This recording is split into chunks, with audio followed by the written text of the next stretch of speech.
এ হচ্ছে মাহিনুর আক্তার, বয়স 23 বছর। জি। তুমি কি সমস্যা নিয়ে আসছিলে? পিরিয়ড সিস্ট, জরায়ুতে সিস্ট। জরায়ুতে সিস্ট। আর কি সমস্যা ছিল? আর বমি ছিল। হুম। আর অনেক নাকে মাংস বেশি ছিল। আর মাংসপেশি? আর কি? মাথা ব্যথা। আর তো যাই হোক, এই রোগীটির ওভারিয়ান সিস্ট, অর্থাৎ লেফট সাইডে, আর এই হচ্ছে তার সিস্টের সাইজ। তো এই ওর কি হতো, তার নিয়মিত মাসিক হতো, তবে মাসিকে প্রচণ্ড ব্যথা থাকতো। হ্যাঁ, জি। মাসিকে প্রচণ্ড ব্যথা থাকতো জি। এবং যত বেশি ব্লিডিং তত বেশি ব্যথা ছিল। তত বেশি ব্যথা ছিল। যত ব্লিডিং হতো ব্যথা তত বেড়ে যেত। জি। ব্লিডিং কম হওয়ার জন্য তখন ওষুধ খেতে হতো, জি। যেন ব্লিডিংটা কম হইলে ব্যথাটা কমে। তো যাই হোক, আমরা তাকে এবং তল পেটে চাপে এবং তাপে চাপ দিলে এবং গরম সেক দিলে আরাম লাগতো। জি।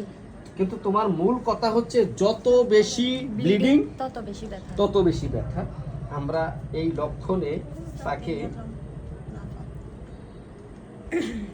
ওষুধ দিয়েছিলাম সিমিসিফিউগা। তোমার এই ওষুধটা খাওয়ার পর এই সপ্তাহে ব্যথা কমেছে? জি। হ্যাঁ, জি। মানে কেমন ব্যথা ছিল একটু বর্ণনা দাও তো তুমি। অতিরিক্ত বুঝাও, কি করতা তুমি ব্যথায়? মানে আমি খাট থেকেও নামতে পারতাম না, এরকম ব্যথা ছিল। আর কি করতে তখন? কান্নাকাটি করতাম, প্রচুর কান্নাকাটি, গড়াগড়ি। এবং এই মেয়েটা এত কষ্ট পেয়েছে, কান্নার জন্য কথা বলতেই পারতে না। হ্যাঁ, জি। এবং সাপোজিটার দিতে হতো তোমাকে জি, জি। ব্যথার জন্য। হ্যাঁ, আমি এক সপ্তাহের ভিতরে 5-6টা সাপোজিটার দিতাম। সাপোজিটার দিতে হতো। ইনশাল্লাহ এখন ব্যথাটা কমে গেছে। হ্যাঁ। আচ্ছা, তো তোমাকে ধন্যবাদ হোমিওপ্যাথির সাথে থাকার জন্য।